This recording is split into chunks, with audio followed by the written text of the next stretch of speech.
flow like water, so I'm going mainstream. Yeah.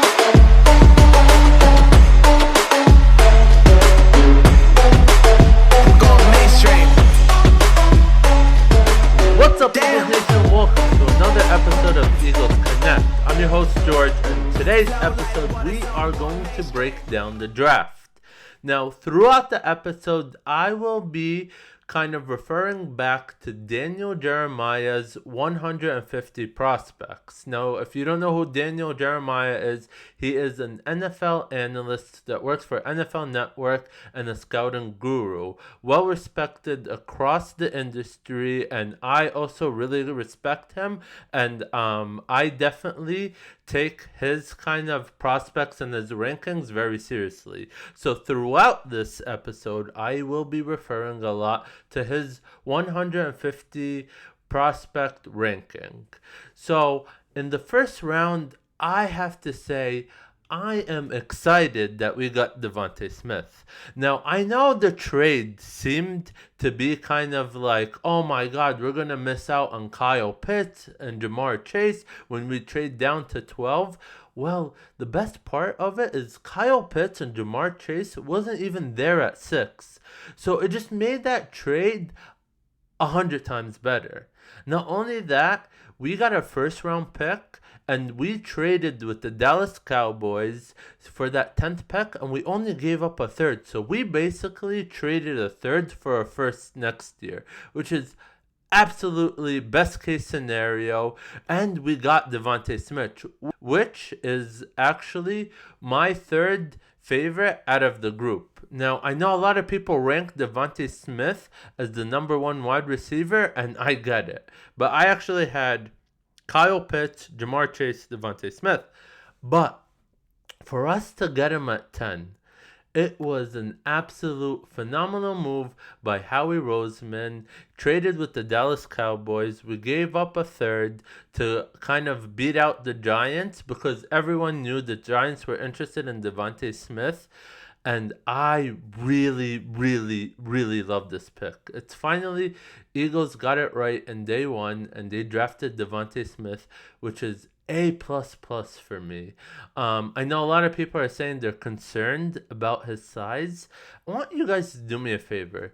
Go search ESPN Sports Science on DeVonta Smith and watch that video. And then after that video, tell me if size really does matter. I mean, everything else other than size is just phenomenal. Like, the way his body's portioned and his wingspan is actually larger than Calvin Johnson. Watch that sports science video. It's just like unbelievable. His body awareness is just off the charts. The way he cuts, off the charts. They were saying something like 0.2 seconds he creates 8 feet of space between him and separation between him and the cornerback. It's just unbelievable. I think DeVonta Smith will be a Hall of Fame wide receiver. They're comparing him to Marvin Harrison, which is absolutely phenomenal. I think there's a lot to be excited about. So I love that pick. I love that trade. I love everything about DeVonta Smith. Reggie Wayne actually predicted him to be Rookie of the Year. We have to see. But Eagles finally got their 1,000-yard receiver. And I think DeVonta Smith is just going to make everyone around him better. He's going to make Jalen Reagor better. He's going to make Jalen Hurts better. I think this is just a home run hit with the draft. So I love, love, love this pick. Now, in the second round, with the 37th overall pick, the Eagles go ahead and select Landon Dickerson, center from Alabama. Now, here's the thing with Landon Dickerson. He can play guard, he can play center. So, if you see a theme throughout this draft, the Eagles were picking versatile players who can play multiple positions, who can be moved around. And when we break it down in other rounds, you'll see a common theme. Now, the thing is, I did not like this pick. Now, I get it. So, Landon Dickerson, he's being compared to, like, Alex Mack. Mike Pouncey, even Travis Frederick from Dallas Cowboys. So he is being compared to the top centers in the league. Now, the thing that I don't like about it is his injury history. Now, I don't mind the pick. I understand it. And you have to understand one thing, right? What was the two things that the Eagles were saying when we had Carson Wentz last year? Get Carson Wentz weapons, protect Carson Wentz. So I know it was ingrained in their brains, and that's exactly what they did. But you have to look at the injury history, right? In 2016, he played 7 games and then had a season-ending ACL injury in his right knee. In 2017, he played 4 games and had a season-ending ankle injury in his right ankle. 2018, he played 2 games, then had a severe ankle sprain in the left ankle. In 2019, he played and started 13 games at Alabama. And then in 2020, he played 12 games, then tore his ACL in the SEC championship game and he tore his ACL in the left knee. So it's like, those injuries are extremely concerning. It's not like he has one knee or one ankle. It's both knees and both ankles. So I just think around 2, number 1, you're still drafting someone who's a starter and who can make an immediate impact in your team. So when you're drafting someone who's most likely, number 1, has a long history of injuries and is most likely going to sit in his first year, I just think it's an unnecessary risk. On top of that, there were players on the board that I would have drafted over him. Jeremiah Uzo Koromora, if I pronounce that right, the linebacker from Notre Dame, would have been a home run hit. Asante Samuel Jr., we needed cornerbacks, would have been a home run hit. And those 2 guys could have started. So again, if he's healthy, then maybe in 10 years we'll look back and saying this was an A+ and A+ pick. And he definitely has the talent. But it's if he stays healthy. So I think in the second round, to draft someone that's risky, on top of that, it's not going to start next year, I just don't think it was that necessary to reach for him. Now, again, he is a first-round talent, so don't get me wrong.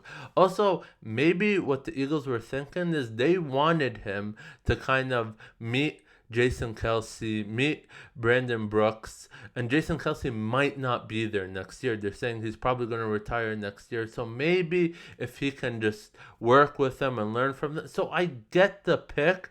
It just, for me, it's way too risky. And there was other better players that I would have drafted that could have started in the first game of the season. So, like, that's my take on Landon Dickerson. In the 3rd round, with the 73rd overall pick, the Eagles selected defensive tackle from Louisiana Tech, Milton Williams. And here's the thing about Milton Williams. I don't mind the pick. I actually really like the pick. What I actually do mind is the trade back. So the Eagles traded with the Carolina Panthers, traded down 3 spots down, so they went from 70 to 73, and they gained the 191th pick in the 6th round.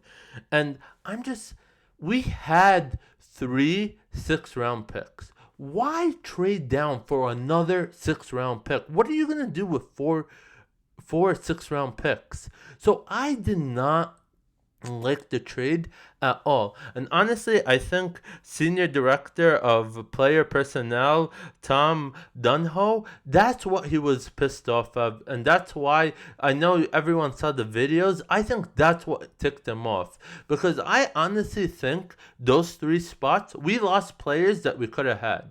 Aaron Robinson, the quarterback from UCF, I think would have been an amazing pick with that value. He was projected to go in the middle of the 2nd round. To get him in the 3rd round and the need that we had, I think that would have been a better pick. I also think they lost out at Liam McNeil from NC State, which I think was better than Milton Williams. So we lost out on two guys for what? For a 6th-round pick?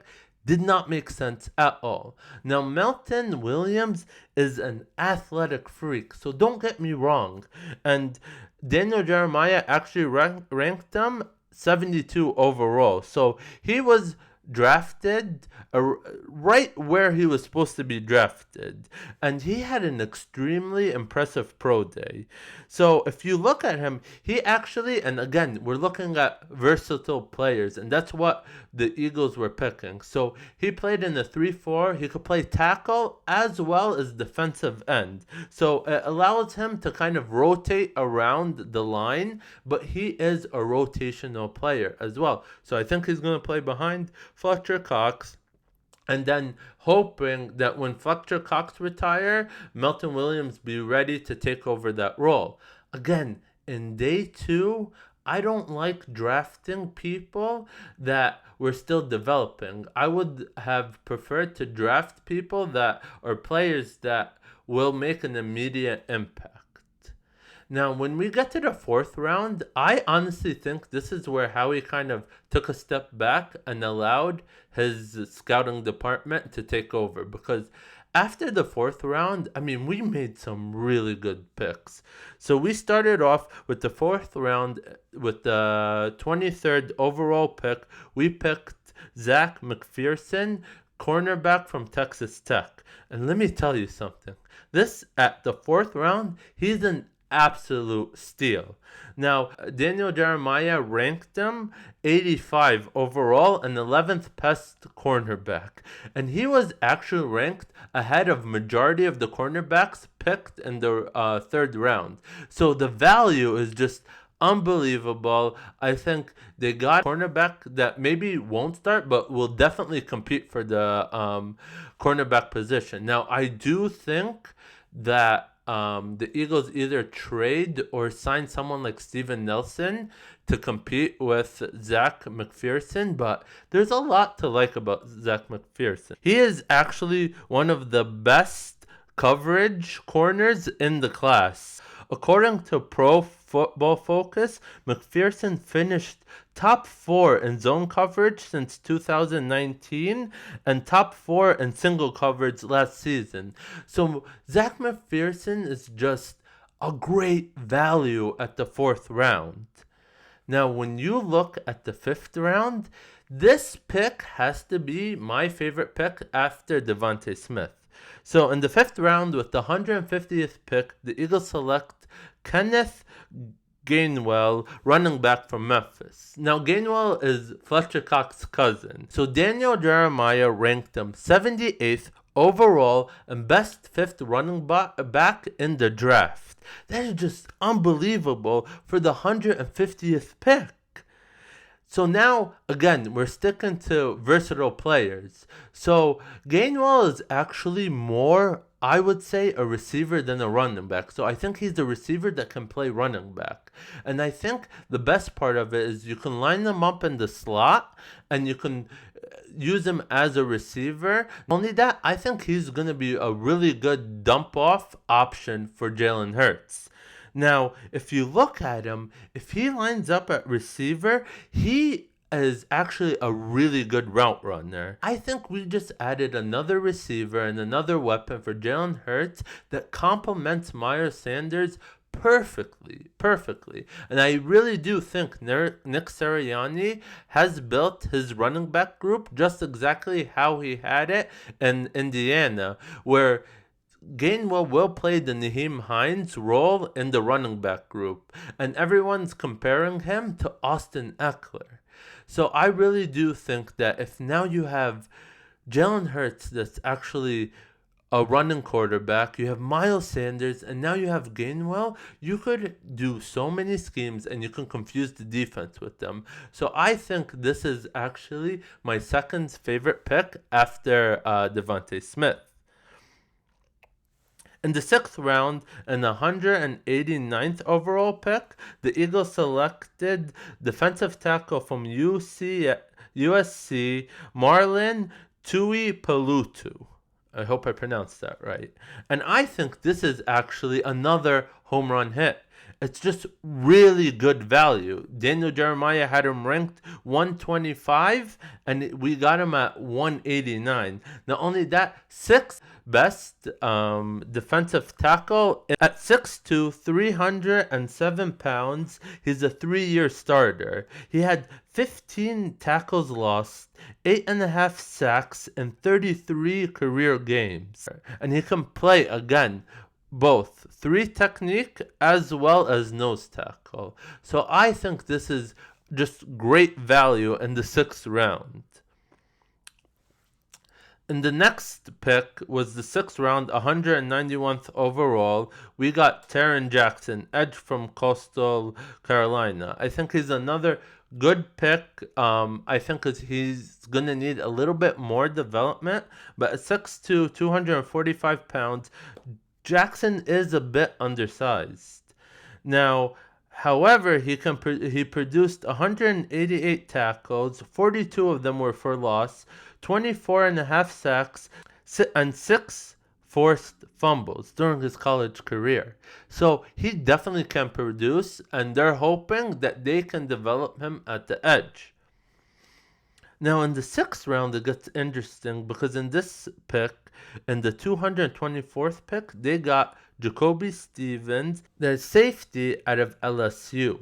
Now, Stevens is actually a hybrid defender. He can play strong safety as well as linebacker. So I think this is why they were attracted to him, because it's a player that Jonathan Cannon could have fun with. Now, he is at safety a very good size, 6'1", 212 pounds, and he is a strong physical tackler. Now, Stevens played 42 games over 4 years, and he started 30 of them. He leaves LSU with a career 190 tackles, 21.5 tackles for losses, and 9.5 sacks, and 4 interceptions. But the biggest thing they say is 2 things. 1, he is very coachable. 2, he's just a great leader on and off the field. So I really do think that Jonathan Gannon could kind of make an NFL star out of Stevens. So I am actually excited to see what he does with Stevens and how they play him. So I do think that's a really good pick in the 6th round. Now, if we look at the 7th round, this again has to be one of my favorite picks, because at 234th overall, they got Patrick Johnson, edge from Tulane. Daniel Jeremiah ranked him 124. 124, and we got him at pick 234. Not only that, PFF had him projected taken in the 3rd round, and we took him in the 7th round. At one point in 2020, he led the nation in sacks and finished to tie for 3rd with 10 sacks. Since 2018, Johnson had 24.5 sacks, 6 forced fumbles, and 11 batted passes. Now, this guy can play defensive end. He also could play linebacker.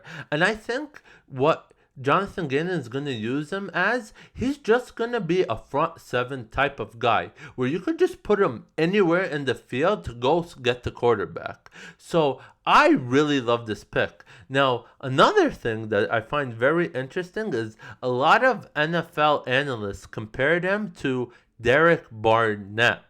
So I do think that they actually got a really good value, and even if Derek Barnett doesn't pan out, they got a similar skill set kind of guy.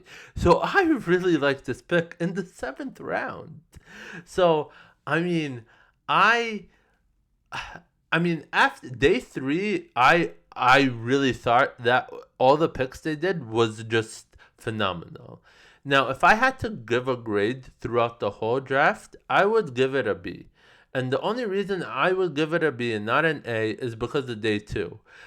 The Landon Dickerson pick did concern me. And also the trade back. And I just think in day 2, they did not draft a player that they can start right away, which I think in day 2, you still should be looking for those players that can make an immediate impact and fill some holes in your team.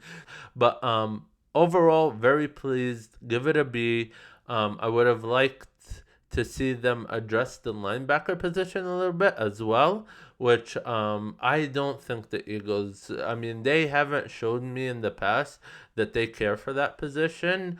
We'll see what happens, but please comment below. Let me know what you guys think and what grade you would give the draft.